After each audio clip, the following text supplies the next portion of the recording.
ان کی پہلی بیوی سے ایک بیٹا نقی علی خان اور ایک بیٹی خانم پیدا ہوئیں، جبکہ آپ کی دوسری بیوی سے 2 بیٹیاں مستجاب بیگم اور بی بی جان تھیں۔ ان کے چاروں بچوں میں سب سے اہم نقی علی خان تھے، جو اعلیٰ حضرت کے والد تھے۔ آپ سن 1830 میں بریلی میں پیدا ہوئے اور اپنی بنیادی تعلیم اپنے والد سے حاصل کی۔ جوانی کی عمر میں پہنچ کے آپ امام ابو حنیفہ اور شیخ عبد القادر جیلانی سے بہت زیادہ متاثر تھے۔ آپ نے بہت کم عرصے میں تقریباً 43 مختلف علوم پہ مہارت حاصل کر لی۔ اس کے ساتھ ساتھ آپ نے 40 کتابیں بھی لکھیں، جن میں سے صرف 26 ہی شائع ہو سکیں، اور کم و بیش 1000 فتوے بھی جاری کیے۔ اپنے والد کی طرح آپ ایک مجاہد آزادی بھی تھے، جو وقتاً فوقتاً انگریزوں کے دانت کھٹے کرتے رہتے۔ انگریزوں نے آپ کے سر کی بھی کی، لیکن جب وہ اس میں ناکام رہے تو آپ سے جڑی کافی جائیداد اور مال مویشی ضبط کر لیے۔ آپ سن 1880 میں 50 سال کی عمر میں انتقال کر گئے، اور آپ کو اپنے والد رضا علی خان کے مزار میں بریلی میں دفن کیا گیا۔ آپ کا نکاح مرزا اسفند یار بیگ لکھنوی کی بیٹی حسینی خانم سے ہوا، جن سے آپ کے 3 بیٹے اور 3 بیٹیاں پیدا ہوئیں۔ آپ کی اولاد کی منفرد بات یہ تھی کہ آپ کے تمام بیٹے عالم اور بیٹیاں عالمہ تھیں۔ آپ کے چھوٹے بیٹے حسن رضا خان ایک معروف عالم دین اور شاعر تھے۔ آپ اعلیٰ حضرت سے تقریباً 3 سال چھوٹے تھے۔ انہوں نے اپنی بنیادی تعلیم اپنے والد اور بڑے بھائی یعنی اعلیٰ حضرت سے حاصل کی، جس کے بعد اعلیٰ حضرت نے انہیں خلافت عطا کر دی۔ جہاں تک آپ کی شاعری کی بات ہے تو آپ دہلی کے مشہور شاعر داغ دہلوی کے شاگرد تھے۔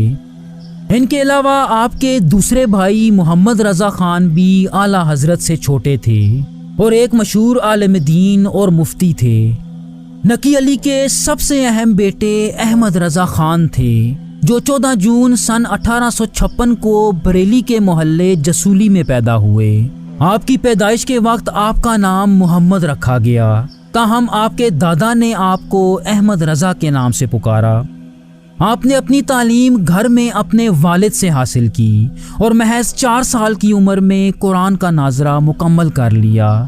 آپ کی قابلیت کا یہ عالم تھا کہ اردو، فارسی اور عربی زبانیں پڑھنے کے بعد صرف 13 سال کی عمر میں عالم دین کی سند حاصل کر لی۔ آپ کی کو دیکھتے ہوئے آپ کے والد نے فتویٰ نویسی ان کے ذمہ کر دی، جسے آپ نے سن 1921 میں اپنی وفات تک جاری رکھا۔ ویورز، اگر آپ کے اساتذہ کی بات کی جائے تو جیسا کہ آپ چارٹ پہ دیکھ سکتے ہیں کہ آپ کے اپنے والد سمیت کل 8 استاد تھے، اور یہاں یہ بھی آپ کو بتاتے چلیں کہ آپ نے سب سے زیادہ یعنی 21 علوم اپنے والد مولانا محمد نقی سے حاصل کیے۔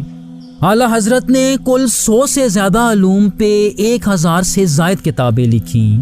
آپ کی سب سے مشہور کتاب فتاوی رضویہ ہے، جو کہ 33 جلدوں پر مشتمل ہے۔ ویورز، اعلیٰ حضرت نے اپنے نظریات کے دفاع میں وسیع پیمانے پہ لکھا۔ آپ اس دور میں اٹھنے والی کئی تحریکوں کے سخت خلاف تھے، جن میں دیوبندی، وہابی، شیعہ اور احمدی شامل ہیں۔ آپ اپنی تحریروں اور مختلف دفاعی سرگرمیوں سے تحریک اہل سنت کے رہنما اور لیڈر بن کے سامنے آئے۔ ان کی تحریک کو ان کے آبائی شہر کی نسبت سے بریلوی تحریک کے نام سے جانا جاتا ہے۔ یہ تحریک پاکستان، انڈیا اور بنگلہ دیش کے علاوہ پوری دنیا میں پھیل چکی ہے، اور آج دنیا میں اس تحریک کے پیروکاروں کی تعداد 20 کروڑ سے زیادہ بتائی جاتی ہے۔ ویورز، اعلیٰ حضرت 28 اکتوبر سن 1921 کو بروز جمعہ اس جہان فانی سے انتقال کر گئے۔ آپ کو بریلی میں دفنایا گیا، جہاں آج بھی ان کا مزار موجود ہے۔ جہاں تک آپ کی اولاد کی بات ہے تو آپ کی ایک بیوی ارشاد بیگم سے 5 بیٹیاں اور 2 بیٹے پیدا ہوئے۔ آپ کے بیٹوں میں حامد رضا خان اور مصطفیٰ، جبکہ آپ کی بیٹیوں کے نام مصطفی بیگم، کنیز حسن، کنیز حسین، مرتضائی بیگم اور کنیز حسنین شامل ہیں۔ اعلیٰ حضرت کی وفات کے بعد آپ کے بڑے بیٹے حامد رضا خان آپ کے جانشین بنے۔ اپنے آباء و اجداد کی طرح آپ نے بھی اپنی تعلیم اپنے والد یعنی اعلیٰ حضرت سے حاصل کی، اور 19 سال کی عمر میں اعلیٰ حضرت نے انہیں اپنا جانشین منتخب کر دیا۔ آپ نے اپنی پوری زندگی اپنے والد کے مشن کو جاری رکھا۔ ان کی سب سے خاص بات یہ ہے کہ انہوں نے تحریک پاکستان میں بھی بہت بڑھ چڑھ کے حصہ لیا۔ ان کی وفات کے بعد ان کے چھوٹے بھائی مصطفیٰ رضا خان نے قیادت سنبھالی، جنہیں ان کے پیروکاروں نے مفتی اعظم ہند کا لقب دیا۔ چنانچہ آپ ہندوستان کے گرینڈ مفتی کے عہدے پہ بھی فائز رہے۔ 20ویں صدی کے آغاز میں ہندوستان میں شدی تحریک اپنے عروج پہ تھی، جس کا مقصد دوسرے تمام مذاہب کے لوگوں کو ہندوازم میں لانا تھا۔ آپ نے اس تحریک کی سخت مخالفت کی اور ہر محاذ پہ اس کے خلاف جہاد کیا۔ اس کے علاوہ انہوں نے قیام پاکستان کے لیے بھی بہت سے مؤثر اقدامات کیے۔ ان کا انتقال سن 1981 میں 90 سال کی عمر میں ہوا، اور آپ کو بھی بریلی میں اپنے والد کے مزار میں دفن کیا گیا۔ ان کی وفات کے بعد جانشینی ان کے بھتیجے یعنی حامد رضا خان کے بڑے بیٹے ابراہیم رضا خان کے پاس جانی تھی، لیکن وہ ان سے پہلے ہی سن 1965 میں انتقال کر چکے تھے۔ چنانچہ ابراہیم رضا خان کے بیٹے اختر رضا خان کو اگلا جانشین چن لیا گیا۔ آپ 2343 میں بریلی میں پیدا ہوئے اور اپنے آباء و اجداد کی طرح ہندوستان کے گرینڈ مفتی یا مفتی اعظم کے منصب پہ بھی فائز رہے۔ سن 2015 میں آپ دنیا کے 562 مسلمانوں کی فہرست میں 22ویں نمبر پہ تھے۔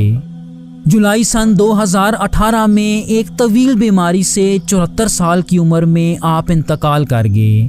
ایک اندازے کے مطابق آپ کے جنازے میں تقریباً 10 لاکھ لوگوں نے شرکت کی۔ ان کی موت کے بعد ان کے بیٹے اسجد رضا خان ان کے جانشین بنے، جو سن 1970 میں بریلی میں پیدا ہوئے۔ آپ کو اعلیٰ حضرت کے خاندان کا موجودہ سربراہ بھی مانا جاتا ہے۔ آپ کے بارے میں آتا ہے کہ آپ مشہور اسکالر ڈاکٹر ذاکر نائک کی مخالفت میں سب سے آگے ہیں، اور کہا جاتا ہے کہ انہوں نے ہندوستانی حکومت سے ڈاکٹر ذاکر نائک کی تقاریر اور پروگرامز پہ پابندی لگانے کا مطالبہ بھی کیا تھا۔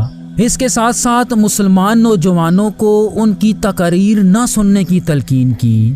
موجودہ دور میں اسجد رضا خان کے علاوہ اعلیٰ حضرت کے بھائی حسن رضا خان کی نسل سے کئی افراد بریلی میں زندگی گزار رہے ہیں۔ ان میں سبحان رضا خان، توقیر رضا خان اور کیف رضا خان سر فہرست ہیں۔